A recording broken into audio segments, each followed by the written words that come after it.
안녕하세요. 자, 이 시간에 앞타바이오 보도록 하겠습니다. 자, 코로나19의 치료제 임상에 대한 부분, 그 부분으로 인해서 상당히 강한 부분. 글쎄요, 근데 이러한 내용 나올 수 있죠. 나오고 이런 부분으로 인해서 큰 상승이 분명히 나올 수 있지만 이러한 내용이 없다 하더라도 제약바이오가 이 같은 시기에 이 정도 상승은 대부분 나오지 않았나. 그래서 제가 말씀드리고 싶은 것은 이러한 내용이 어, 주가에 대한 상승을 글쎄요, 상승을 시키는 것은 분명히 큰 역할을 했지만 제가 말씀을 드리고 싶은 것은 그냥 이거입니다. 제약바이오는 자 이게 기업적인 분석, 그러니까 재무적인 분석이 의미가 없다라고 하시는 분들께서는 그냥 넘어가 주시면 되고요. 근데 제 생각에는 기업적 분석하고 재무적인 분석은 상장되지 얼마 안 됐고 그다음에 제약바이오에 있어서는 나중에 빚으로 시작해서 나중에 돈을 벌면 되는 거 아니냐 이렇게 생각할 수 있지만 빚을 가지고 그러니까 돈을 벌지 못하는 상태에 의해서 상장을 했다라는 자체는 저는 이 부분을 잘 이용을 하면 대박이 납니다.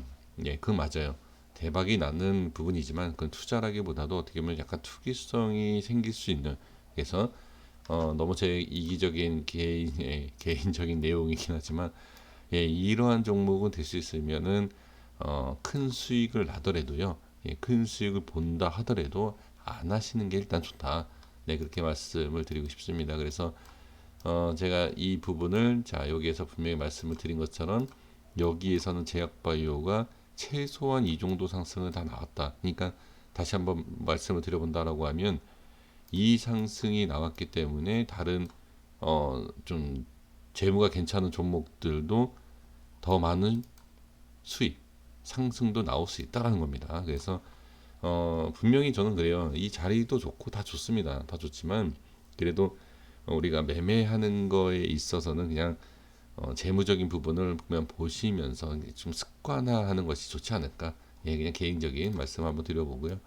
지금 위치에서는 분명히 좋은 흐름이고 좋은 위치이지만 개인들이 또 많이 이렇게 들어오는 모습을 볼 수가 있습니다. 개인이 들어온다고 해서 나쁘다는 얘기는 아닙니다. 그런 건 아니지만 자 여기에서도 이제 그러한 기사화가 됐죠. 근데 전 또 이해가 안 되는 부분이 그냥 단순하게 어떤 재료가 없다 하더라도 지금 그리고 제약바이오가 아니라 그냥 전혀 이 코로나랑 관련되어 있지 않는 그런 업종, 그런 업종들도 자 한번 보시면 지금 상승 나온 것을 좀 볼게요.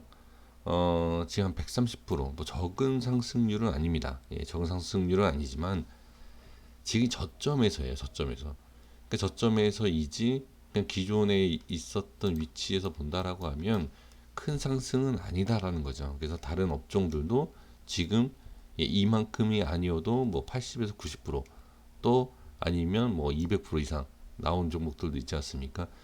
그래서 지금 이 임상에 대한 부분 그리고 코로나 치료에 대한 부분에 긍정적인 내용이 나와서 강세다라고 얘기를 했었던 부분이긴 하지만 제가 봤을 때는 그렇게 강한 부분은 아니다.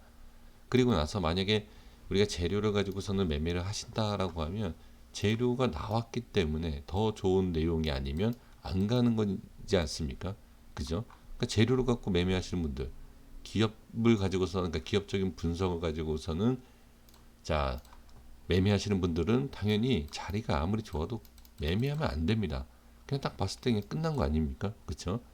그런데 이제 추가적으로 이게 기술적 분석을 제외하고 기업이나 재료를 갖고서는 매매하시고 말씀하시는 분들 보면 이거는 끝났다라고 봐야 되는데 미련이 남죠. 무슨 미련이 남죠?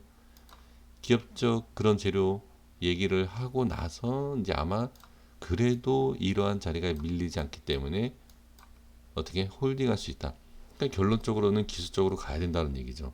그래서 그 결론으로 가는 분석, 그 기술적 분석을 제가 한번 지금 말씀을 좀 드려보면 제가 지금 좀 전에도 말씀을 드린 것처럼 위치상으로는 전혀 문제가 되지 않습니다. 그런데 우리가 많이 얘기하는, 아마 이런 얘기를 많이 들으셨을 거예요. 음봉과 꼬리와 거래량이 터졌기 때문에 밀린다. 밀릴 수도 있습니다. 밀릴 수도 있고 올라갈 수도 있지만 중요한 것은 이게 무조건 나쁘다라고 볼 수 없고요. 밀리더라도 이걸 기준으로 잡아서 어떻게 자리를 잡으면 밀린 만큼 수익을 볼 수가 있다. 자, 그리고 이제 저는 제 기준대로 말씀을 드려보면 바닥에서 이만큼이 올라와 있기 때문에 이러한 구간에서는 익절 구간이다. 그러니까 익절을 해 나가야 하는 구간에 지금 중간보다도 또 높은 가격이 있죠. 그래서 여기에서는 저는 익절 구간이지 않습니까? 그래서 여기에서는 반드시 좀 주의하셔야 할 위치는 맞고요. 이 자리가 밀린다라고 하면 어떻게 익절을 해 나가야 하는 구간에서 빠진다라는 것은 별로 좋은 자리는 아니다. 그러니까 빠지면 말씀드리는 겁니다. 빠지면. 그래서 여기서는 그냥 아주 쉽게 생각하셔야 됩니다. 지금 위치도 좋다라고 제가 분명히 말씀드렸죠. 이미 제가 분석해드린 라인대가 이렇게 있습니다. 그래서 이 자리를 보시면 여기를 자 한번 볼까요?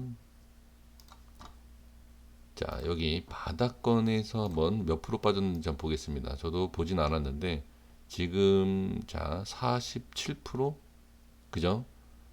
이 위에서 보면 대략 한 49% 정도 이렇게 돼 있죠.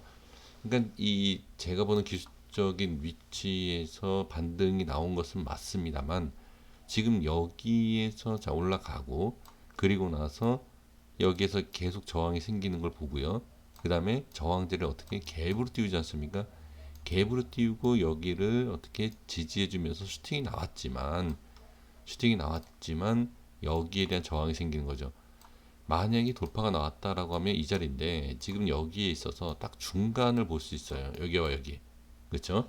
그래서 이 구간으로부터는 만약에 여기가 밀리지 않고 예를 들어서 여기다라고 하면 이렇게 충분히 올라갈 수 있습니다. 예, 충분히 올라갈 수 있지만 중심이 이미 이 두 단계라고 제가 표현할게요. 두 단계가 내려간 상태에서 여기까지 이렇게 올린다. 여기서 이렇게 추가로 올린다라기에는 일단은 쉽지가 않다. 그리고 쉬어가야 된다라는 거죠. 그래서 이거는 쉬어가는 거다.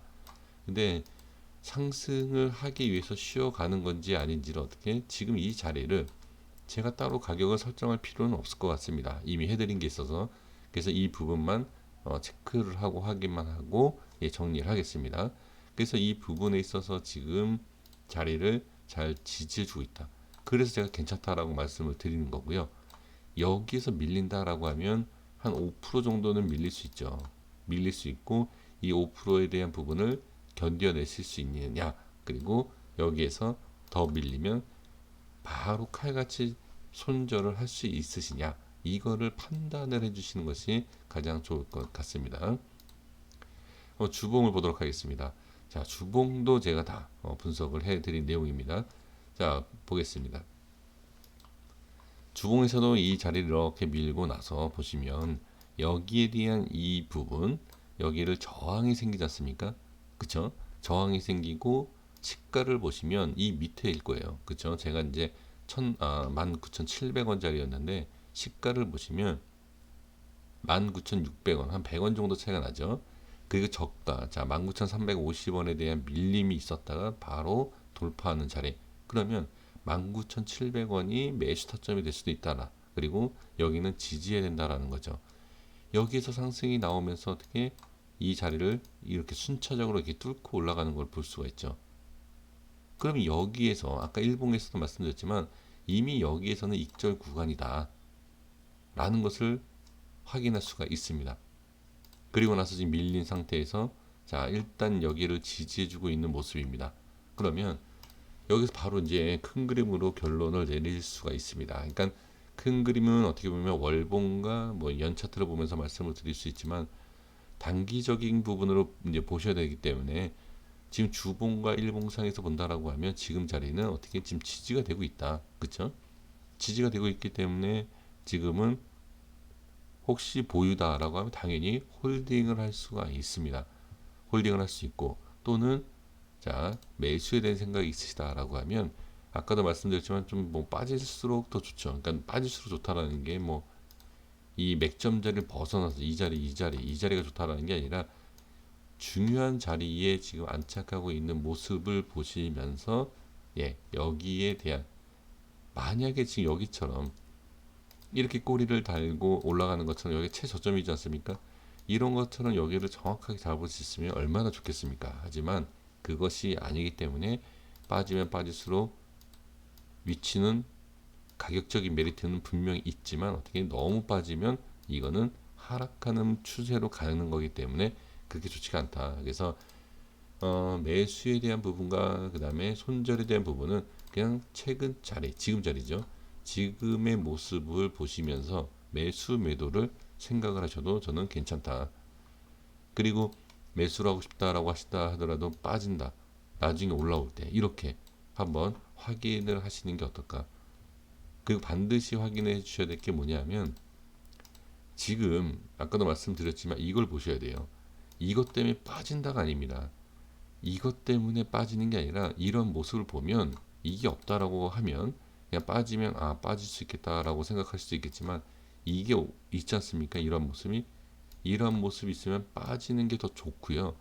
빠지고 나서 어떻게 자리 잡고 들어 올리는 역할을 할 수 있는 게 바로 이 거래량이다 라는 것을 반드시 확인을 해 주셨으면 좋겠습니다. 그래서 일단은 매수와 매도에 대한 부분 만약에 생각이 있으시다라고 하면 제가 이 자리를 말씀드렸던 이 라인대를 확인을 해주시면서 대응을 해주시면 좋을 것 같습니다. 그래서 반드시 어느 정도 이 자리를 체크해 놓으셨다가 기준을 잡아서 매매를 한번 해보시면 어떨까 싶습니다. 여기까지 하겠습니다. 고생 많으셨습니다. 감사합니다.